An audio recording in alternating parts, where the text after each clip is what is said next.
नीलाञ्जनसमाभासं रविपुत्रं नियमाग्रजं छायामार्तण्डसम्भुतं तं नमामि शनैश्चरम् नीलाञ्जनसमाभासं रविपुत्रं नियमाग्रजं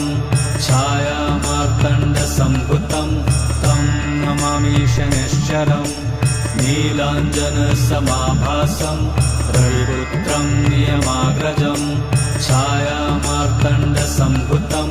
तं नमामि शनैश्चरम् नीलाञ्जनसमाभासं रविपुत्रं नियमाग्रजं छायामार्तण्डसम्भुतं तं नमामि शनैश्चरम् नीलाञ्जनसमाभासं रविपुत्रं नियमाग्रजं छायामार्तण्डसम्भुतं तं नमामि शनैश्चरम्